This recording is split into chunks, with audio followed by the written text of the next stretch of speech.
Terri, we're back again with like the biggest challenge of every company on the planet, the dreaded and hated year-end review process. As an HR professional, what do you deal with when you like, who comes to you and says, "Hey, we need year-end reviews"?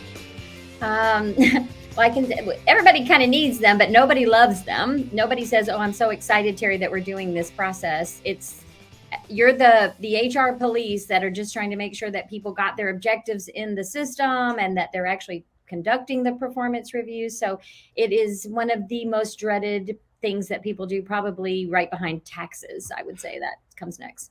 Well, well, the people that I talk to say they do just kind of make them up. Is that like the dirty little secret that people kind of just do that? Um, Unfortunately, I do think sometimes without the data, people are just making it up. They're kind of going with, there's a million reasons why annual performance reviews are, not valuable. But one of the reasons is people don't have the data they need. So last minute, they're having to write them and they are pasting and copying and trying to go from memory, which kind of gives you some recency challenges. So again, most people know there's so many obstacles with an annual performance review, and that's why people, even if they're going to get a great review, they're not excited about it. Nobody wants to go through that process. Oh, well, and it's pressure filled for the person who's giving the review because you can't give like everybody excellent or everybody meets. And so it's just like it's like those tests I used to take in those in school, where you fill in the little dots. I would just draw pictures anyway. I did terrible on those things. Anyhow, all right, but if you did have the data, would that be helpful if you did have the data every day? Oh my God, it's the most wonderful thing and gift you could give to someone, because, people come to work to do a great job. They want to know that they're adding value and that they're, doing what they were hired to do. So if you're not giving them that data and that feedback, then it's the unknown.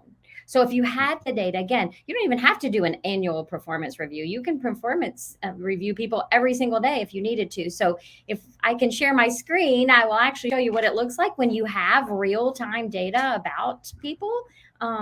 It's crazy. So this is an example of a manager looking at their manager dashboard. So every manager has a dashboard, and they're able to, again, start just looking at some of the bigger buckets. You can see the performance scores of people for each of the people that report to them. But then you can actually drill down into those individuals. So we'll go and look at Jerry Garcia. Jerry reports to me, and so I'm going into his personal dashboard that he also has access to. And I can do quite a few things. I can schedule a one-on-one with Jerry to review his data. I can do a quarterly or annual review. Or again, I can just be talking about it every single day. But let's pretend and we're going to do a quarterly review. Well, let me get this straight. That means you're having all this data and you're not having to get it. Like you're not having to hunt down people and say, give me the data on these people. Right. So again, traditionally, like we were talking about, if I didn't keep good notes and documentation, I'm having to go and ask. Sometimes we have people do self-reviews of themselves. Otherwise, I might just be going by memory. But then there are those few managers who might go ask others, and I'm documenting, writing that down or typing that into some kind of document that I can use. But always, you'll find that it's at the end of the year that we're just trying to cram all that together. So in interaction, so you really don't have to do this ends the harried hurry up before we go skiing type of event. Yes, our goal is that you don't have to do year-end reviews. Again, year-end review is trying to cover it if you gave them yearly objectives. We don't even want you doing yearly objectives. I want you to create personalized goals and objectives for people that make sense for them and their own growth. And that doesn't have to be a year-long objective. That can be whatever makes sense for that individual. And so then you're talking about performance and you're giving them the feedback in real time. So the need to do some formalized process at the end of the year actually goes away. That's amazing. So how's Jerry doing, by the way? So I can quickly look and see that Jerry is scoring a 6.02, which is okay. He's not struggling at all, but he's not driving a lot of the interactions that he's having.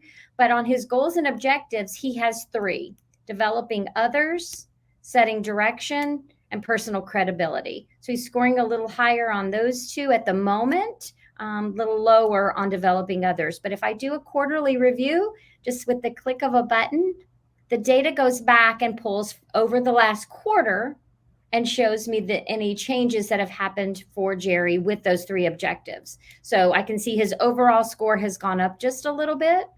Developing others, he's stayed the same. He's still at a 5. And he's gone down just a little bit, both in the areas of setting, direction, and personal credibility. So what this does, it enables me to have that conversation with Jerry, to see what's working well, where we can make improvement, and then set additional goals and objectives to help him change that performance score. Well, that's amazing. It's incredible you can get all that data without actually doing any work. But really, the best part is it's very colorful, isn't it? It really is. And again, this behaviorally, we're looking to help people grow and develop. So I'm not asking you, do you think Jerry's good at developing others? I'm actually saying this is what developing others means. Specifically, I want Jerry to do the following, and these are the observable behaviors that Jerry should have. And I myself, as a manager, get hints to be able to help Jerry with that process. So we're really looking to change the emotional part of giving feedback to someone based on whether we like them or whether their behaviors align with my own. And we're simply asking, do you see the person exhibit these behaviors and to what level? And that really starts to help people be more comfortable with giving behavior-based feedback. Which all in all makes everything a healthy, happier workplace. Which is exactly the vision of our company. That's what we want. We want people to be excited to go to work, not dread to go to work. Well, that's awesome. Well, we'll see you next time. Thanks so much. Thank you. Take care. Bye.